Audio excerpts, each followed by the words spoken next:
Hi, welcome. I'm here with Tomeka Hill Thomas from Mercer. Tomeka, how are you? I am great. How are you, Al? I'm doing well. I'm staying warm with my blanket here, and you're there in balmy Chicago, yeah? Oh, yes, definitely quite chilly here in Chicago today. Hey, if you would, do you mind starting off introducing yourself and a little bit about what you do there at Mercer? Sure. So I am Tamika Hill Thomas. Thank you. I'm really happy to be here. I am currently a senior principal at Mercer, where we do workforce strategy and analytics.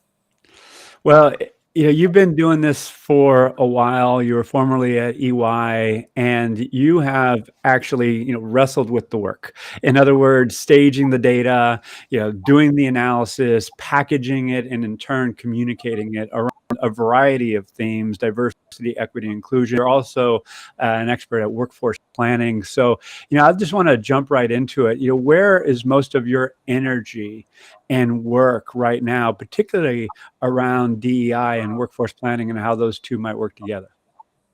Well, right now we are really busy doing pay equity work. There has been quite an uptick of companies who, since the pandemic, and a lot of things that have happened surrounding the pandemic, including, for instance, the great resignation. A lot of people have left the workforce, particularly high level women have left the workforce, which allowed more men to come in and take those positions. So we are looking at ways to make sure that pay is equitable for people in similar roles at different firms. Also, because there's this huge demand, I guess, for justice, social justice that have sparked from last year. There's been a lot more interest in making sure that salaries are more equitable. So we've been doing a lot of work with pay equity. Also, because of the pandemic, which has really spearheaded a big divide in skills and education, a lot of companies are now looking to see how they can upskill and reskill their training. So we've been doing a lot of workforce strategy planning on how to, whether it is to retrain employees, hire new employees, whether we need to automate certain procedures or whether it should be outsourced. So we're helping companies do that as well. So there's just a lot of busy work that we're doing, and it's really interesting, it's really fascinating, and I am just loving every minute of it because this stuff really just charges my gears. Well, if you're just joining us and are listening to the recording after the fact, I mean, we have long struggled with DI being this initiative over here, and the person or small group that is trying to drive it has not had the data and insight oftentimes, and they haven't been connected to larger processes around org design, around, to your point, internal mobility, and obviously pay.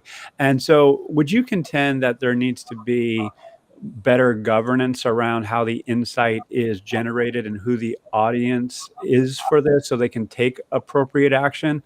And, is workforce planning the right overarching word for it? And if so, great. If not, what do you think should be the better naming convention?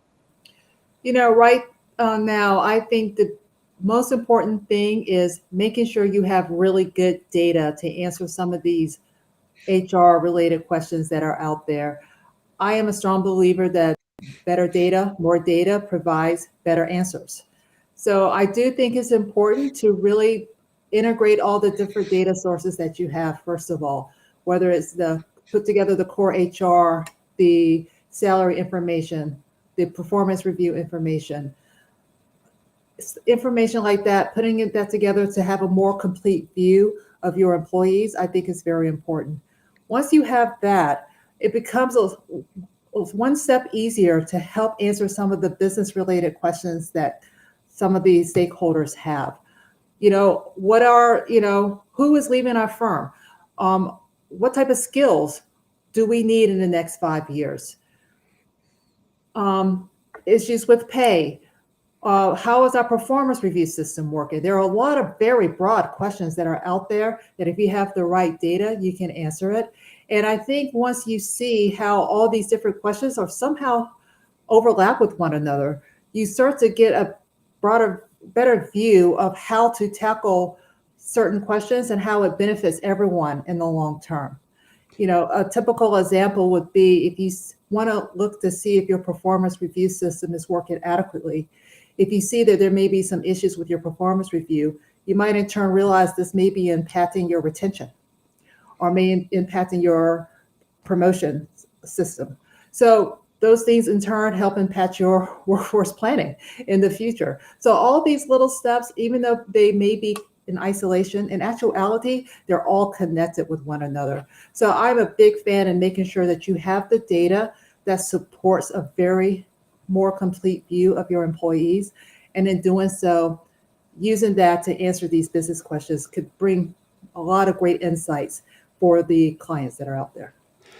Well, yeah, by the way, if you're watching live or participating live, by all means, ask a question on the platform you're on. We're live streaming on LinkedIn and YouTube, among others. So my question with this data, you are working with enterprise clients. And so there is a unique value proposition, correct me if I'm wrong, to work with experts such as yourself, experts in analytics, understanding data, particularly HR data, which is unique.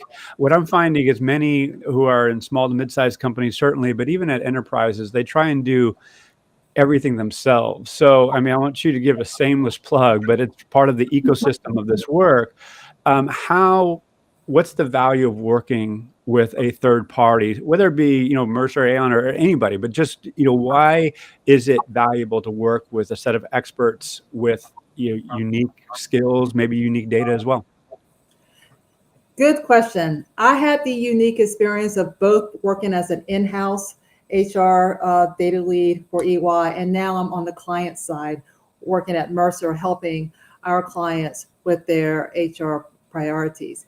And I would say, looking at both of these experiences, I strongly believe that in some cases, having to go to a third party and having them come in and help you with certain questions may be beneficial to you, because it's very hard for that one person in a company to be an expert in every single related topic to HR. It would be really great to have that one person to come in who specializes, say, in pay equity, to come in and help the client with that work, or someone to come in and help improve employee listening, to come in and help with that work. So I think by asking for help, essentially, the output of the business project that we're working on does become better and better improved and more direct in answering the business questions that the stakeholders or the client is looking for. With that in mind, who is your principal client within the companies that you work with? And let me qualify this question a little bit. Are you working with compensation? Are you working with the people analytics team? Are you working with an overarching governance body, maybe the HR leadership team? Or does it vary, across the board from client to client? I'm just interested to know if there's any commonalities and what you would advocate if someone was thinking about doing this with a partner such as Mercer. And the answer is we work with everybody related to HR, because it does essentially depend on the business questions when they come to us. For instance, if they're asking a question about compensation, that might be a rewards person as well as an HR person from another client that will be part of the conversation. But if we're talking about issues with our retaining workers, that might be a talent acquisition person that we're talking, a different person. So it just really depends on the project that we're working on, and it depends on what the deliverable is. But with that being said, we work with almost everybody connected to HR, whether it's rewards, whether it's talent acquisition, whether it's recruiting. All these different people are involved, and maybe the global, maybe the CHRO. It just really depends on the company itself. Got it. And how popular, if you will, is workforce planning right now from your perspective? And a related question, is there a common understanding of what it is and what it is not? For example, earlier you mentioned you're helping your clients think about what needs to be automated, outsourced, particularly some disruptions like robotic automation or AI might affect the nature of work. Is that common with your clients right now? Do you see it on the upswing? Do you feel that there's not enough thinking that way? I think I think right now with workforce planning, there has been a huge demand for that because of how people define their careers now at the company has been shifting. Before it has been very specific, like job title. You are an accountant. Now it's more skills based. And having it more skills based allows more flexibility both on the employee, so they now can realize they can work in different parts of the company because they have the skills that are applicable for those different roles. But it also helps with planning from the workforce planning perspective, from the company perspective, because it allows them to see what skills their employees currently have, skills they might need in the next 5 years. And they can start thinking about, as they do workforce planning, whether they need to start hiring people with these specific skills or whether they need to retrain their employees with these specific skills. So I think with workforce planning, the big switch that has happened now is switch to skills, upskilling and reskilling, and defining those skills within those roles, and understanding that those skills can be transferable to different roles within the firm. Love it. And these skills, obviously it's top of mind for everybody. There's tons of articles. There's companies that are enabling that at different scopes and arguably degrees. So what are skills to you? Do you have your own proprietary taxonomy that you use? Do you use what your clients have? What does skills look like from a data perspective? So skills are definitely going to change from company to company. It's going to depend on the role. So for instance, a pharmaceutical company, a data scientist. Well, that data scientist in a pharmaceutical company is going to be very different from a data scientist from a finance role. But that doesn't mean that the underlying, skills that person have might be transferable from the, pharma section over to the sales section, or in the case of finance, from the finance modeling over to maybe modeling in the finance section. So it's going to vary from company to company, but with that being said, those skills will probably cross different roles within that firm. Got it. And who is the customer of this work? I keep coming back to variations of that question because we talk about skills. Obviously, it screams learning, but also if you talk about internal mobility, that's going to affect arguably org design, talent acquisition, and other functions. So, again, the core question, who do you see as being your customer when you talk about skill-based planning? I truly believe that everyone could benefit from looking at their employees, looking at the skills that they have, and looking to see if whether retraining, reskilling, upskilling, whether bringing in new employees with new skills could benefit their firm. I think everyone should be looking at this right now. Got it. And so, just to step back, when we talk about workforce planning, it is arguably esoteric for some. Historically, again, talent acquisition has been the principal customer of workforce planning outcomes or deliverables. It's oftentimes been owned by talent acquisition, which informs recruiting strategy, but it's blind to internal mobility, internal development, or learning strategies, and that's changing. Mhm. So what I'm getting at is I know you have workforce planning models and the like. Do you start with that? Do you start defining what it is and how it's going to be used? Because I know you have workforce planning models, but again, getting a common understanding of that, I think everyone will agree, is important. So what does a workforce planning model and or process look like to you? Well, one of the first things we do is talk to our client and ask them what their dilemma is. Are they looking to seek a change? Companies are changing their mission, their business all the time.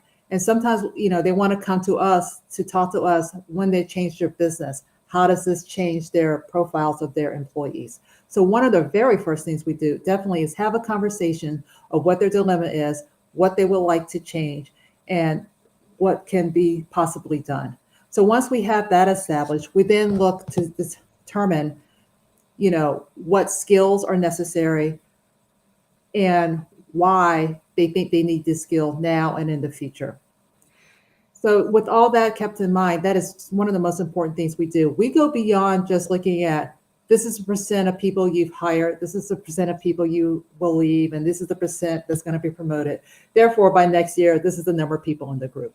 No, we go much beyond that. We really go and look at the skills that these people have, look to see with those specific skills, how are they maintaining their skills? Are their skills transferable?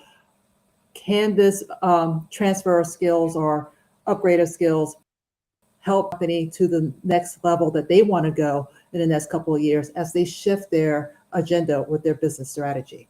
So, again, it's just all about communicating with the client at all times and making sure everyone is on the same page as we come up with a workforce plan strategy. So here we have this situation where skills are really important, yet skills are not allocated in a homogeneous way across our society, across demographic groups, particularly the Black Americans, obviously Mexican Americans and Latino Americans in general. So now, this affects, if we want the right skills at the right time, we're going to look and we might find a great group of people with those skills, but they might not support our diversity, equity, and inclusion goals. So do you see a relationship between skills-based workforce planning and diversity, equity, and inclusion initiatives? We are beginning to see some of that. That's why one of the things that we have been promoting is looking at reskilling the workforce, providing opportunities for people to learn new skills. I also think that there are people with skills out there if they look a little harder.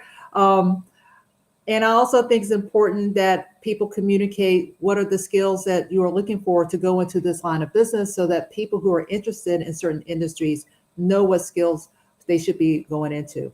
One of the big priorities I have seen with looking at career framework and job restructure is looking to help their employees restructure their career using the learning tools that are available with the companies so that they can move forward in the career that they want to see. So I am a strong believer that being able to offer learning opportunities for your employees will help with your diversity, will help with your improve the actual skill level of your job, and I think will help better shift to the different mission that you have with your business strategy.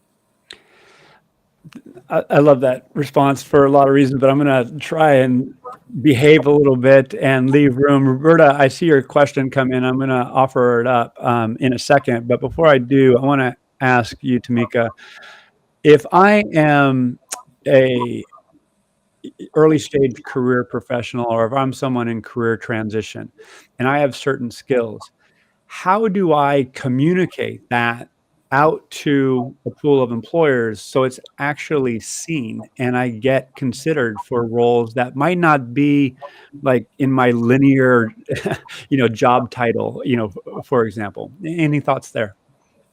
I think it's interesting. I get asked that question a lot. They're interested in going into people analytics and they want to know what skills that they need to work on. I do think it's important. People like me, I have a background in statistics and in economics with a specialization in labor economics. But I work with people who are data ops specialists. I work with visualization experts because they can tell a really good story. I work with junior data analysts all the time. I always need people like that. I also, a lot of things that are not taken as I think they're taken is having good communicators. Being able to have someone take the story that you have come up with from a people analytics perspective and go to the CHRO, the CEO, the rewards leader, and communicate, these are the results you found. This is the actionable plan that we recommend, and this is the steps that we are going to give you to help you get to that spot. Having a great communicator is very, very important, almost like a marketing person, communications person almost. Is very, very important. So there might be some people who are not very mathematically inclined who thinks, well, I like this topic, but I'm not sure I have the math skills to get into it. No, you don't necessarily need the math skills. There are so many different ways that you can get into this field that are very, very important, like the visualization, like the communications, that is very, very necessary for this. And so it takes a village. It takes a village. So I just want to make sure that I'm clear here because I'm clearing my throat. Sorry about that. My question, and I'm going to bring up Roberta's question right now because it relates to this, is that it's the responsibility of the individual to communicate that they have communication skills, and it's the responsibility of the employer to actually look for those skills that would be successful in the job. So one of the skills that is top of mind, not only for people analytics, but for most jobs right now, particularly within HR, as you talk to your clients, are you finding the topic of data literacy top of mind in skills conversations? Are they prioritizing that as a future skill? What are your thoughts there? Yes, we are seeing some of that. However, data literacy, it doesn't mean data literacy. I need a little clarification. Data literacy, as we look at how do we analyze skills, or just in general, just data literacy when people are doing the work. So I'm going to assume this is the latter. Yes, you do need to understand some basics with the data. How is the data structured? What type of questions are feasible when answering the questions? But you don't have to be alone by yourself in answering that question. That's why you have a team. That's why you can communicate with the data people. And as a team effort, you'll be able to really start learning and start picking up on one of the things that are very important with you when you start looking at data and how you understand it. It's not as hard as I think some people imagine it to be. Because once you have the data that's structured and once you have good governance about privacy and things like that, everything else becomes really straightforward. And once you have that settled, that's going to be pretty consistent for every project that you work on. Yeah, and I'll just amplify something that you said, is that you don't have to be a PhD in statistics and economics to be data literate. And I'm finding personally that, yeah, most jobs require a certain level of data literacy inside people analytics, inside of HR and outside as well. So it is the case where our educational system here in the United States, is it good enough? I would argue that it's not on this front. So there's certainly opportunity for employers to ramp up data literacy training and practices so people can get good at it, so they're not intimidated and run away from it. We have probably time for a couple more questions here. And I want to go back to Before you move on, I just wanted to add one thing, something that you said. I think one of the things that is happening that is very important, that before in HR, a lot of things were very simple statistics, like this is the number of people who left the firm last year. And this is how long it took, how many days it took to fill this role.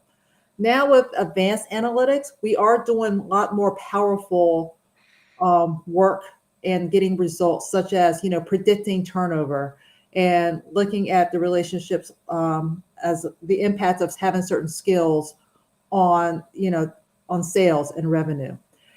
So I do think that in the future, there's going to be some demand for people to have higher level statistics in order to do that type of work.